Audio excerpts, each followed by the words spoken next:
Je reviens sur ma question. D'accord. Vous avez dissuadé, monsieur le chef de l'État, de se rendre au stade. Oui. Il y avait quoi au stade qui pouvait nuire à la présence du président? Ah, mais je vous ai dit ce qui est là. Ce qui pouvait nuire à sa présence. Oui. Ce qui pouvait nuire à sa présence. Oui. Lorsque je vous demande de ne pas vous rendre Voilà. au point A, Voilà. ça veut dire, Oui. si vous vous y rendez, Oui. vous pourrez vous heurter à des obstacles. D'accord. C'est que, Oui. d'habitude, pour qu'un président se déplace, il y a des précurseurs. C'est-à-dire que, d'habitude, j'envoie d'abord les gens en avant qui vont inspecter le lieu et occuper le lieu. Après, ils me remontent l'information. J'ai dit, ok, c'est nos hommes de confiance. J'ai dit au président, bon, le dispositif est prêt, on peut partir. Mais ce n'était pas le cas. Ce n'était pas le cas. D'accord. Donc, je ne pouvais pas assurer sa sécurité physique dans ces circonstances d'imprévu.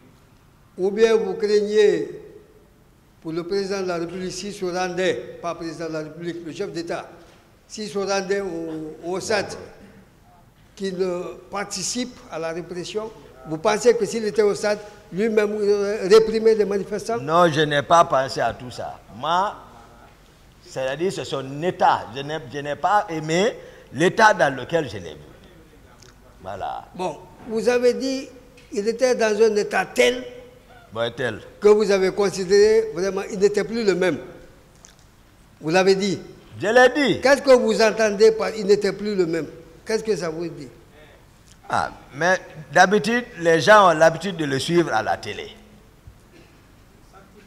Ses traits de caractère sont connus. Mais ces jours, c'était autre chose.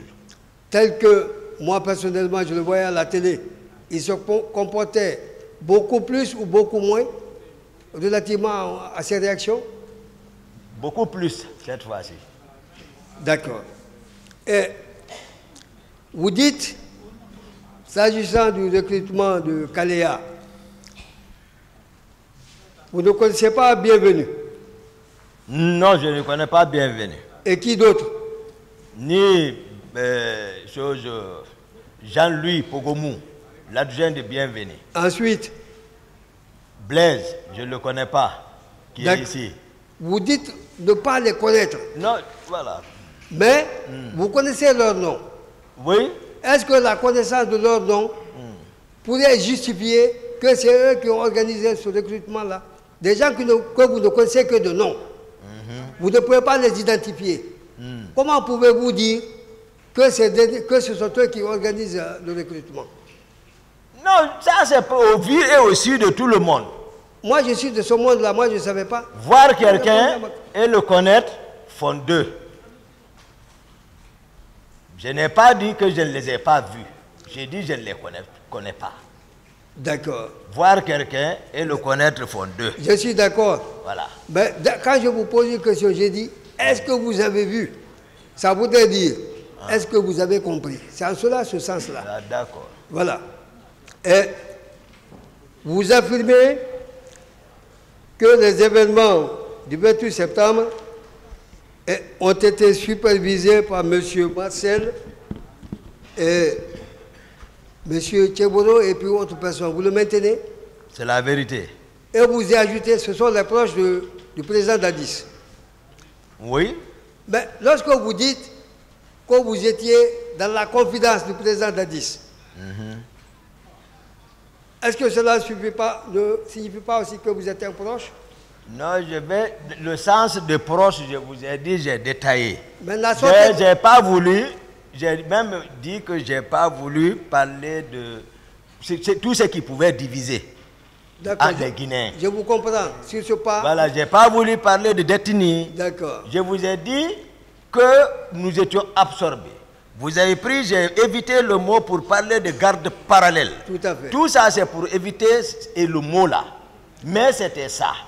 Maintenant, moi, je sors carrément de ce cadre-là de proche, relativement à cet esprit de communauté. Je sors de ce cadre-là. Mais vous vous sentez proche du président Dadis, oui ou non? au-delà de cette affaire de communauté. Je vous ai dit, les premiers trimestres, ok. Mais après ça, c'est fini.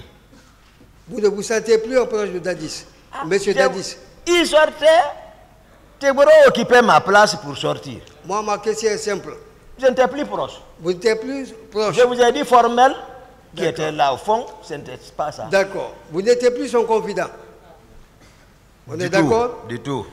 Alors, moi je voudrais savoir, vous dites avoir conduit certains leaders politiques à la clinique Ambroise Paré. Vous le maintenez? Oui. Vous êtes resté là. Vous êtes resté à la clinique avec les malades, avec les opposants, à la clinique Pasteur. Oui. Vous avez ajouté que M. Marcel et ses hommes sont venus... C'est pas Pasteur. C'est qui? Hein, Ambroise. Ouais, j'ai dit... Bon. Il y a Pasteur en ville ici. Il y a Vous n'avez pas Ambroise compris. par là. Vous avez déposé les leaders blessés à la clinique Ambroise Paré. Voilà. Oui. Sur le champ, M. Marcel et ses hommes vous ont rejoint là. Et Tegboro. D'accord. Et M. Tchebro. C'est eux qui sont venus nous trouver là-bas. Je suis d'accord. Vous avez dit que M. Marcel a même brandi des grenades en menaçant de faire éclater la clinique. Il a sorti les 2 grenades. Et vous étiez avec qui là-bas? Seulement il a offensé. J'étais avec Louzenifal. Ouais. J'étais avec Mouktar. Ouais. J'étais avec Sidia. D'accord. J'étais avec Jean-Marie. Et d'autres militants politiques qui étaient encore là-bas. Et qui lui a dissuadé de jeter les grenades? Non, non, non, c'est que c'est pas on a crié, je l'ai demandé s'il était fou. Tout le monde était inquiet. J'ai dit ici pour ne pas opportuner. Parce que c'est une structure hospitalière. Pour ne pas opportuner, quand même ceux qui sont couchés là-bas, tout hospitalisés, il m'est venu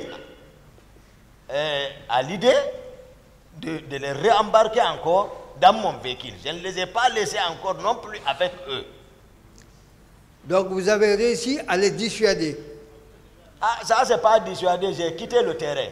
Et vous l'avez laissé où? À l'état-major de la gendarmerie. Non, moi je suis encore au niveau de la... Non, ils m'ont suivi. Ils vous ont suivi? Oui. Alors, moi je ne comprends pas. Oui. Vous êtes avec les leaders. Oui. Vous les accompagnez à la clinique Ambroise Paré. Oui. Marcel et ses hommes vous poursuivent. Ils vous pourchassent ou bien vous poursuivez? Parce que ce n'est pas la même chose. Moi, je n'étais plus avec eux. Je vous ai dit, tel que j'ai décrit leur dispositif, je me suis dit dans la tête, quand moi j'ai quitté,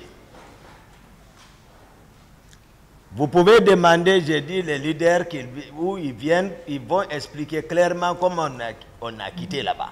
Moi, j'ai quitté avec les leaders seuls. Je le confirme ici. Aucun militaire dans mon véhicule, si ce n'est pas Formo le civil, aucun véhicule militaire ne nous suivait. J'ai décrit ça. Et quand on a quitté, je me suis dit, avant qu'eux, ils ne se réorganisent, embarquez leurs éléments. Vérifiez s'il n'y a pas quelqu'un qui est resté. J'ai dit, ça prenait un temps. Je n'ai pas chronométré. Mais moi, je suis arrivé à la clinique. Contrairement à ce que mon colonel Tegboro a dit, contrairement à ça, moi, je suis venu avec les leaders le confirmeront. Certains ils le diront. On est venu, personne ne nous suivait. C'est à notre forte surprise, on a vu la colonne, la descente de la colline du pont pour venir vers nous. Et c'est là-bas que j'ai remarqué Marcel et Tegboro. Et Marcel a sorti les grenades. Même à la maison centrale, là, tout récemment, je vous ai dit que je l'ai appelé. J'ai dit, mais toi, tu n'as pas voulu m'agresser. Il dit, subhanallah, je ne peux pas t'agresser. J'ai dit, alors dites la vérité devant le peuple. Il dit, non. Cessez est ici. Il était assis comme témoin. Cessez dit, on prie pour se confesser. C'est bon, hein, c'est bon. Est-ce que votre question est répondue? Oui, tout à fait. Mais pourquoi justement les avoir déposés à l'état-major de la gendarmerie? Pardon? Pourquoi vous avez déposé les leaders à l'état-major de la gendarmerie après les avoir accompagnés pour leurs premiers soins? Pourquoi vous ne vous avez, vous Ah, les avez pas... je pensais qu'à partir de là-bas, il pouvait être sauvé. Parce que le maintien d'ordre, hein, c'est pour cela, même malgré le général Baldé était au stade, j'ai simplement dit qu'ils viennent expliquer la séquence, comment les gens ont quitté là-bas. Il peut témoigner. Mais j'ai dit le maintien d'ordre relève d'eux. C'est pour ça que je ne le cite pas. Et donc j'ai supposé qu'à la gendarmerie, voilà, ils seront protégés là-bas. D'accord. C'est tout? D'accord. Vous avez dit avoir rendu visite à M. Marcel. Oui. Comment vous avez été informé de son accident? Qui vous a informé? Non, ça c'est pas un accident qu'on cachait, sa voiture s'est renversée, c'est une petite voiture. C'est renversé et puis voilà. Et je vous ai dit, voilà, Marcel n'est pas n'importe qui. Moi, ma question est simple. Je ne peux pas me souvenir, maître, de qui m'a informé, mais Marcel était, voilà, il a fait un accident. Mais monsieur Marcel a affirmé ici qu'il a demandé à ce qu'on n'informe personne par rapport à son accident. Et vous dites, vous lui avez rendu visite à la clinique. Oui. Alors, il est arrivé à la clinique entre 16h et 17h. Oui. Il a fait 4 heures de temps. Pendant à quel moment de cette période où vous lui avez rendu visite? C'est le soir là même. Moi, je suis venu, je partais en ville. J'ai un ami tout près, Rico, à côté du port là. Je me rendais chez lui. C'est chez lui que je partais. Après, j'ai bifurqué pour aller lui saluer. Mais même lui, c'est que les rumeurs que j'ai apprises, les rumeurs que j'ai apprises, après, ça ne m'a pas plu. Vous avez appris Qu'il se méfiait, il disait aux gardes, non, ne le laissez pas, surveiller-le. Que de me surveiller. Là, honnêtement, c'est qui m'a informé, de me surveiller. Ça, c'est après votre visite, vous avez appris ça. ça. Voilà, après ma visite, j'ai appris ça. Oh, rien n'allait entre moi et Marcel. Alors pourquoi vous lui avez rendu visite? Pourquoi? Mais moi, je suis... mais malgré tout ce qui s'est passé, jusqu'à date, Marcel sait, moi je n'ai reculé à un iota après. Vers lui, moi ce n'est pas mon problème. Moi, socialement, je n'ai de dents contre personne. Quand je le vois, je le salue. Quand j'ai les moyens, je le donne. Même à la maison centrale. Quand il tombe malade, quand il a quitté Kindia, venir malade, j'ai dit, envoyez-le à l'hôpital, ils vont m'envoyer toute la situation. J'ai donné 1 million et quelques pour les examens. Ils sont partis, ils ont fait ça, ils sont revenus. L'ordonnance, c'était 420 000. Il est venu, j'ai donné. Après, j'ai pris encore l'argent, j'ai dit ça, il faut acheter de manger. J'ai dit, moi, c'est que Marcel, ça veut dire, moi, je laisse l'homme avec sa conscience et Dieu. C'est tout. Mais ce que vous dites là, oui, est en opposition parfaite à ce qui est dit dans le rapport médical.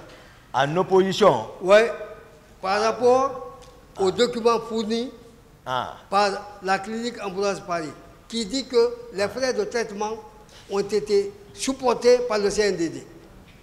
Vous dites que c'est vous qui avez payé.